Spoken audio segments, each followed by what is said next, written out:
आप सभी लोग जानते हैं कि हमारे देश की आबादी में आधी आबादी महिलाओं की आप लोगों को देखने को मिलती है। और सोचिए अगर महिलाओं को उनकी हिस्सेदारी ना दी जाए तो हम लोग कहाँ विकास कर पाएंगे, देश आगे कैसे बढ़ पाएगा। और आप सभी जानते हैं कि महिलाओं की क्या समस्याएं हैं, उनका समाधान किस तरह से हो सकता है और महिलाओं के लिए किन योजनाओं की ज़रूरत है। इसे बेहतर समझ सकता है कोई तो वो है महिलाएं खुद। और इन्हीं बातों को ध्यान में रखते हुए अभी आपने देखा है कि महिला आरक्षण विधेयक लाया गया था और वो राज्यसभा लोकसभा से पारित होने के बाद राष्ट्रपति की सहमति मिल चुकी है, मंजूरी मिल चुकी है और वो आपका कानून बन चुका है, अधिनियम बन चुका है। तो आज हम लोग इस पर विस्तार से चर्चा करेंगे और इस टॉपिक से आपके प्रीलिम्स में भी क्वेश्चंस पूछे जाएंगे, प्रीलिम्स में भी आपको मदद मिलेगी, मुख्य परीक्षा में जब आंसर राइटिंग कर रहे होंगे ना तो उसके लिए भी महत्वपूर्ण है और निबंध लिख रहे होंगे उसके लिए भी महत्वपूर्ण है। और मैं कहता हूं कि अगर भारत में रह रहे एक जागरूक इंसान अपने आप को समझते हैं तो एक सामान्य जानकारी इसके बारे में जरूर आपको होनी चाहिए। और देखिए, जब राज्यसभा लोकसभा में कोई प्रस्ताव लाया जाता है तो उसे आप लोग विधेयक कहते हैं, बिल कहते हैं। और जैसे ही आप देखेंगे राज्यसभा लोकसभा से वो पारित होता है और राष्ट्रपति की सहमति मिलती है, वो आपका कानून बन चुकता है, अधिनियम बन जाता है। और अगर हम लोग देश की आज़ादी के बाद 1951 में जब आम चुनाव हुए थे ना, उसमें देखें तो 5% महिलाओं की हिस्सेदारी थी, यानी कि आप देखेंगे 95% पुरुषों का कब्जा था। फिर 2019 के चुनाव देखिए, 17वीं जो लोकसभा थी उसमें आप देखेंगे 14.3% महिलाओं को हिस्सेदारी मिली लोकसभा में, यानी कि 543 सीटों में से केवल 78 महिलाएं लोकसभा सदस्य चुनकर आई।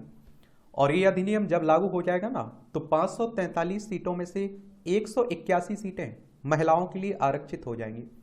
आरक्षित कहने का मतलब है कि इन सीटों पर अब महिलाएं ही चुनाव लड़ पाएंगी, इस पर पुरुष नहीं लड़ पाएंगे। और बाकी जो आप देखिए सीटें हैं ना, उन पर कोई भी महिला भी चुनाव लड़ सकती है और जीत भी सकती है, तो उनकी हिस्सेदारी जरूर बढ़ेगी।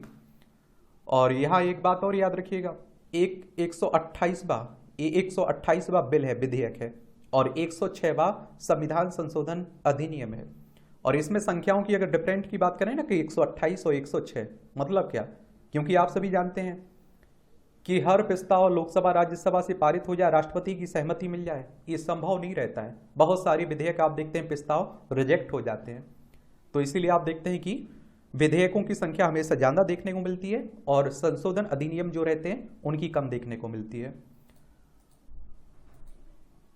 तो संविधान में आप देखेंगे इसमें ये 3 कुछ डेटें याद रखना है और उन्हें नोट कर लीजिएगा। एक तो आप देखते हैं कि 19 सितंबर, जिस दिन आप देखते हैं कि 19 सितंबर 2023 को ये लोकसभा से पारित हुआ था और 21 सितंबर 2023 को राज्यसभा के द्वारा इसे पारित किया गया था और 28 सितंबर 2023 को राष्ट्रपति द्रौपदी मुर्मू के द्वारा इसे मंजूरी दे दी गई है और इसका नाम है नारी शक्ति वंदन अधिनियम 2023। और संविधान के अनुच्छेद 111 के तहत राष्ट्रपति ने संसद के सदनों द्वारा पारित संविधान 128वें संशोधन विधेयक 2023 पर हस्ताक्षर कर दिए हैं, यानी कि कानून बन चुका है। अब इसे आधिकारिक तौर पर संविधान संशोधन 106वां संशोधन अधिनियम के रूप में जाना जाएगा। 28 सितंबर 2023 की राजपत्र अधिसूचना के अनुसार यह उस तारीख से लागू होगा जो केंद्र सरकार आधिकारिक राजपत्र में अधिसूचना द्वारा निर्धारित करेगी। अब इसी को लेकर विवाद भी है। अधिनियम बन चुका है, कानून बन चुका है, लेकिन ये लागू कब होगा, यही पूछ रहे हैं सब कोई। नारी शक्ति वंदन अधिनियम कहा जाने वाला यह अधिनियम लोकसभा और राज्य विधानसभाओं में महिलाओं को 33% आरक्षण प्रदान करता है, जो नए संसद भवन में पारित होने वाला पहला विधेयक बन गया है, इतिहास में दर्ज हो चुका है। अनुसूचित जाति और अनुसूचित जनजाति के लिए पहले से आरक्षित सीटें भी महिला आरक्षण के दायरे में आएंगी। एक सरकारी सूत्र के अनुसार विधेयक को राज्यों द्वारा अनुसमर्थन की आवश्यकता नहीं है, क्योंकि यह संसद में राज्यों की सीटों की वास्तविक संख्या में बदलाव नहीं करता है। सूत्रों ने इसलिए संसद में राज्य का प्रतिनिधित्व अप्रभावित रहेगा। आगे देखते हैं क्या होता है। अगर हम लोग इसके इतिहास की बात करें तो आप सभी लोगों ने 73 व 74वें संविधान संशोधन के बारे में पढ़ा होगा, नहीं पढ़ा है तो पढ़ लीजिए। ये 1993 में पारित हुए थे और इनके द्वारा संविधान में पंचायतों और नगर पालिकाओं को शामिल किया गया। इन निकायों में महिलाओं के लिए 1/3 सीटें आरक्षित की गई थी, यानी कि 33%। और 73वां संविधान संशोधन पंचायतों से संबंधित है और 74वां संविधान संशोधन नगर पालिकाओं से संबंधित है। संविधान लोकसभा और राज्य विधानसभा में महिलाओं के लिए सीटों के आरक्षण का प्रावधान नहीं करता है और संविधान सभा के कुछ सदस्यों ने विधायिकाओं में महिलाओं के लिए सीटें आरक्षित करने का विरोध भी किया। और बहुत सारे लोग होते हैं जो आप देखते हैं कि महिलाओं की हिस्सेदारी की बात होती है तो विरोध भी करते हैं। खासकर अपने धर्मगुरुओं को सुन लीजिए, वो तो महिलाओं को पीछे ही रखना चाहते हैं। संविधान में संशोधन करके संसद और राज्य विधानसभा में महिलाओं के लिए सीटें आरक्षित करने वाले बिल 1996, 1998, 1999 और 2008 में पेश किए गए, लेकिन वो पास नहीं हो पाए, वो कानून नहीं बन पाए, क्योंकि आप देखिए उस समय गठबंधन की सरकारें चल रही थी और गठबंधन की सरकारों में इस तरह के कानून बन पाना बड़ा मुश्किल रहता है। महिला आरक्षण विधेयक पहली बार 1996 में देवगौड़ा सरकार लेकर आई और जिसे बाद में सीमा मुखर्जी की अध्यक्षता वाली एक समिति को दे दिया गया और समिति ने अपनी रिपोर्ट में दी, लेकिन फिर भी वो विधेयक कभी इस सदन तक नहीं पहुंचा। 1998 में अटल बिहारी वाजपेयी की सरकार यह विधेयक लेकर आई, लेकिन पारित नहीं हो पाया। 2008 में आप देखिए डॉक्टर मनमोहन सिंह की सरकार इस विधेयक को राज्यसभा में लेकर आई, जहां पारित होने के बाद ये विधेयक लोकसभा में आ नहीं सका। राज्यसभा से तो पारित हो गया था, लेकिन लोकसभा में नहीं आया। पहले 3 बिल संबंधित लोकसभा में के भंग होने के साथ लैप्स हो गया था। 2008 का बिल राज्यसभा में पेश और पारित किया गया, लेकिन 15वीं लोकसभा के भंग होने के साथ वह भी लैप्स हो गया। संसद की एक संयुक्त समिति ने 1996 के बिल की समीक्षा की, जबकि 2008 के बिल की समीक्षा कार्मिक लोक शिकायत कानून और न्याय संबंधी स्टैंडिंग कमेटी ने की थी। इसकी से दोनों कमेटियों ने महिलाओं के लिए आरक्षित करने के प्रस्ताव पर सहमति भी जताई थी। इन कमेटियों ने कुछ सुझाव भी दिए थे और जिनमें से कुछ इस तरह आप लोग देखते हैं। उचित समय पर अन्य पिछड़े वर्गों की महिलाओं के लिए आरक्षण पर विचार किया जाए, 15 वर्ष की अवधि के लिए आरक्षण दिया जाए, उसके बाद उसकी समीक्षा की जाए और राज्यसभा और राज्य विधान परिषदों में महिलाओं के लिए सीटें आरक्षित करने की प्रक्रिया पर काम किया जाए। जो राज्यसभा होता है ना, और कई राज्यों में आप देखते हैं कि राज्य विधान परिषद भी है, तो उसी की बात हो रही है। और 19 सितंबर 2023 को संविधान का बिल जो 128वां था उसे लोकसभा में पेश किया गया और बिल में लोकसभा और आप देखेंगे लोकसभा और राज्य विधानसभा में महिलाओं के लिए कुल सीटों में से 1/3 सीटें आरक्षित करने का प्रावधान है। विधायिकाओं में महिलाओं की भागीदारी और 17वीं लोकसभा के कुल सदस्यों में 15% महिलाएं थी लगभग, और जबकि राज्य विधानसभा में देखें तो कुल सदस्यों का औसतन 9% आपको देखने को मिलता है। महिलाओं की स्थिति पर 2015 की एक रिपोर्ट में कहा गया कि राज्य विधानसभा और संसद में महिलाओं का प्रतिनिधित्व निराशाजनक बना हुआ है। आप सोचिए, आधी आबादी में से महिलाएं कितनी चुनी जा रही, केवल आप देखें कितनी 78 महिलाएं हैं, बाकी पुरुष भरे पड़े हुए हैं। रिपोर्ट के अनुसार राजनीतिक दलों में निर्णय लेने वाले पदों पर महिलाओं की उपस्थिति ना के बराबर है। और आप देखते हैं कि अगर कहीं महिला चुन भी ली जाती है तो उसका आप देखते हैं कि पति, बेटा या पिता उसे उस पूरे जो भी शासन प्रशासन रहता है एक तरह से उसे चलाते हैं, उनका जो भी राजनीति रहती है। अब आपने आसपास ही देख लीजिए, कोई महिला सरपंच बन जाती है तो वो सरपंची चलाता कौन है? आपके यहाँ का जो उनका मुखिया होगा, जो घर में पुरुष मुखिया होगा, वही। रिपोर्ट में स्थानीय निकायों, राज्य विधानसभाओं, संसद, मंत्री स्तरीय स्तरों और सरकार के निर्णय लेने वाले सभी निकायों में महिलाओं के लिए कम से कम 50% सीटें आरक्षित करने का सुझाव दिया गया। राष्ट्रीय महिला सशक्तिकरण नीति 2001 में कहा गया कि उच्च स्तरीय विधायी निकायों में आरक्षण पर विचार किया जाए। नारी शक्ति बंधन अधिनियम के बारे में अगर हम लोग बात करें तो 27 सितंबर 2023 को अनुच्छेद 111 के तहत राष्ट्रपति द्वारा हस्ताक्षर के बाद नारी शक्ति बंधन अधिनियम के नाम से जाने जाने वाला महिला आरक्षण विधेयक अधिनियम बन चुका है। और इस अधिनियम की मुख्य विशेषताएं अगर हम लोग देखें तो महिलाओं के लिए आरक्षण की बात हो रही है। इसमें आप देखेंगे अधिनियम यथासंभव लोकसभा, राज्य की विधानसभाओं और राष्ट्रीय राजधानी क्षेत्र दिल्ली की विधानसभा में महिलाओं के लिए सभी सीटों में से 1/3 सीटें आरक्षित करता है। ये लोकसभा और राज्य की विधानसभा में अनुसूचित जाति और अनुसूचित जनजाति के लिए आरक्षित सीटों पर भी लागू होगा। और इसके द्वारा अनुच्छेद 330A में संशोधन कर केंद्रीय विधायिका, 332A में संशोधन करके राज्य विधायिका और अनुच्छेद 239AA 2B के द्वारा राष्ट्रीय राजधानी क्षेत्र दिल्ली में महिला आरक्षण का प्रावधान किया गया है। इसके साथ ही तीनों श्रेणियों में वर्टिकल आरक्षण देकर 1/3 सीटों को महिलाओं के लिए आरक्षित किया गया है। ये संशोधन हुए ना अनुच्छेदों में, इन्हें जरूर याद रखिएगा। आरक्षण की शुरुआत तो नया अनुच्छेद आप देखिए 334A जोड़ा गया है। इसमें क्या कहा गया है? अधिनियम के लागू होने के बाद होने वाली जनगणना के प्रकाशन के बाद आरक्षण प्रभावी होगा। ये बात हो रही है ना कि कब लागू होगा। जनगणना के आधार पर महिलाओं के लिए सीटें आरक्षित करने के लिए परिसीमन किया जाएगा और आरक्षण 15 वर्ष की अवधि के लिए प्रदान किया गया है। हालांकि यह उस तारीख तक जारी रहेगा जिसका निर्धारण संसद के किसी कानून द्वारा किया जाता है। समीक्षा होगी और आगे आप देखेंगे और भी बढ़ाया जा सकता है इसे।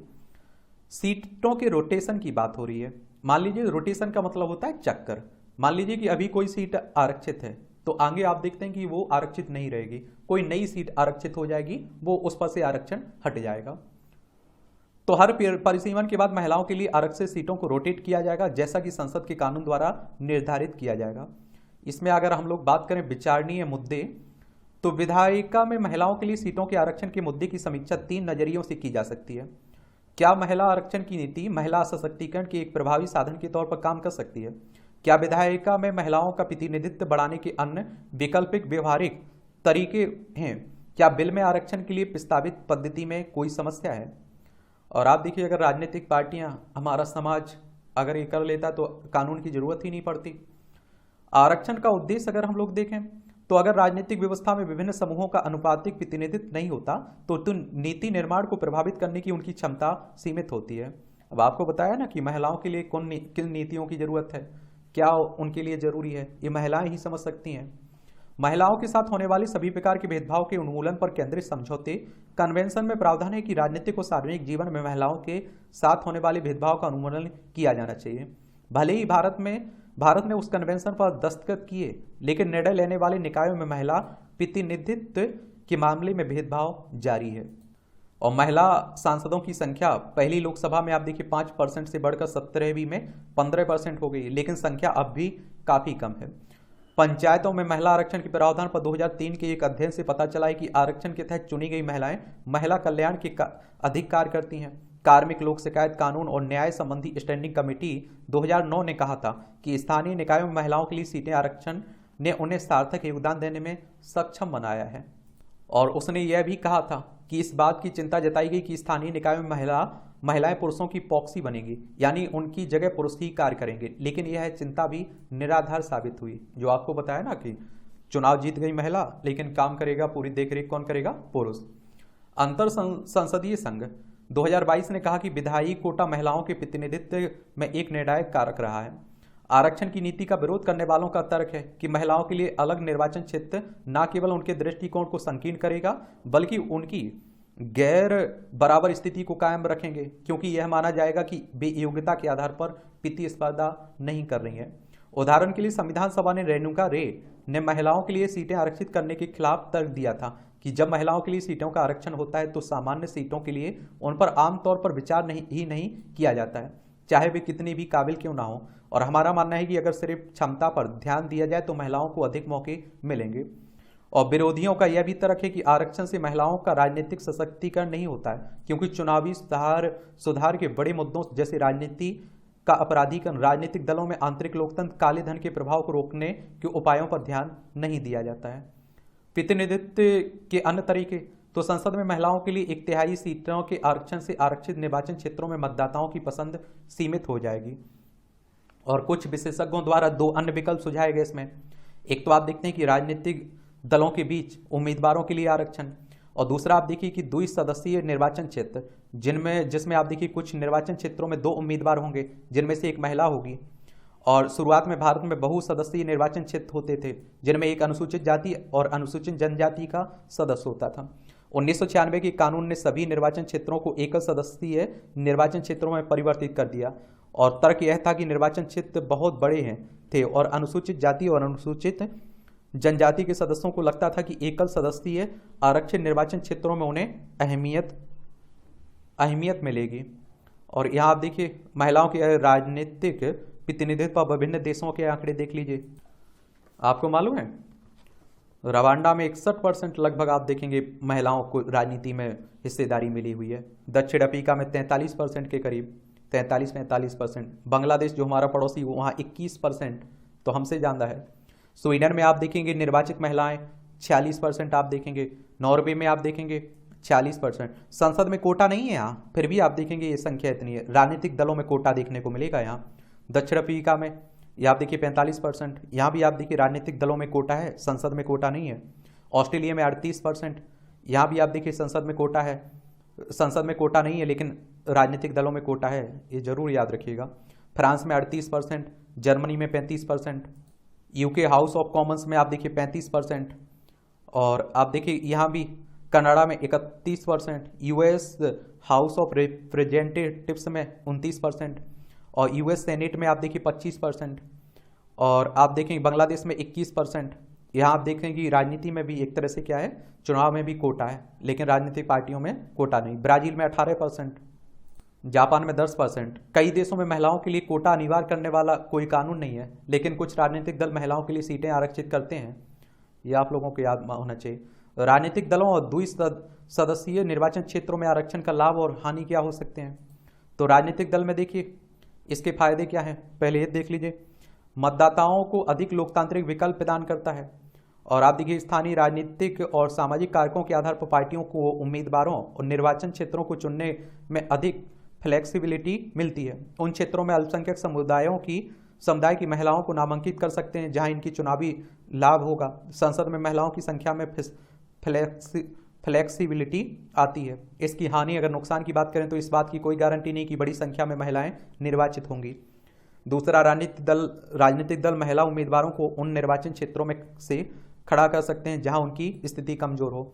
अगर समायोजन के चलते एक कद्दावर पुरुष उम्मीदवार की जगह किसी निर्वाचन क्षेत्र से एक महिला को खड़ा किया जाए तो असंतोष पैदा हो सकता है।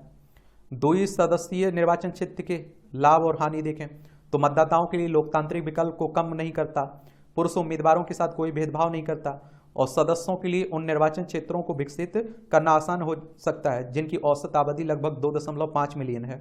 इसके नुकसान देखें, हानि देखें तो मौजूदा सदस्यों को अपना राजनीतिक आधार साझा करना पड़ सकता है। महिलाएं गौण या सहायक बन सकती हैं। 33% महिलाओं के मानदंड को पूरा करने के लिए आधी सीटों को द्विसदस्यीय निर्वाचन क्षेत्र होना चाहिए। नतीजतन कुल सांसदों की संख्या में 50% की वृद्धि हो जाएगी, और जिससे संसद में विचार विमर्श और अधिक कठिन हो सकता है इसमें। अब आप देखिए निर्वाचन क्षेत्रों का रोटेशन। तो अधिनियम में कहा गया कि हर परिसीमन के बाद रोटेशन के आधार पर आरक्षित सीटों का रोटेशन किया जाएगा। इसका अर्थ है कि लगभग हर 10 साल में रोटेशन होगा, क्योंकि 2026 के बाद हर जनगणना के बाद परिसीमन अनिवार्य है, और आरक्षित सीटों के रोटेशन से सांसद अपने निर्वाचन क्षेत्रों के लिए काम करने के प्रति कम प्रोत्साहित होंगे, क्योंकि वे उस निर्वाचन क्षेत्र से दोबारा चुनाव लड़ने के पात्र हो सकते हैं। उनकी सीट आरक्षित हो जाएगी तो आप देखिए वो चुनाव नहीं लड़ पाएंगे। पंचायती राज मंत्रालय के एक अध्ययन में सुझाव दिया गया कि पंचायती स्तर पर निर्वाचन क्षेत्रों के रोटेशन को रोक दिया जाना चाहिए, क्योंकि लगभग 85% महिलाएं पहली बार चुनी गई थी और सिर्फ 15% महिलाएं दोबारा चुनी गई, क्योंकि जिन सीटों से वे निर्वाचित हुई थी वे गैर आरक्षित हो गई थी। तो इस तरह से आप देखेंगे ये कहानी है आपके महिला आरक्षण अधिनियम 2023 की। इतने सारे पॉइंट आप लोग याद रखिएगा, अगर क्वेश्चंस पूछे जाएंगे तो आप लोग जरूर उनका आंसर दे पाएंगे और क्वेश्चन आंसर लिख भी पाएंगे। निबंध में भी इनका उल्लेख कर सकते हैं। महिला सशक्तिकरण की बात होगी, वहाँ भी आप लोग इसका उल्लेख कर सकते हैं। आपका कोई सवाल हो मेरे लिए, सुझाव हो तो आप लोग जरूर बताइएगा।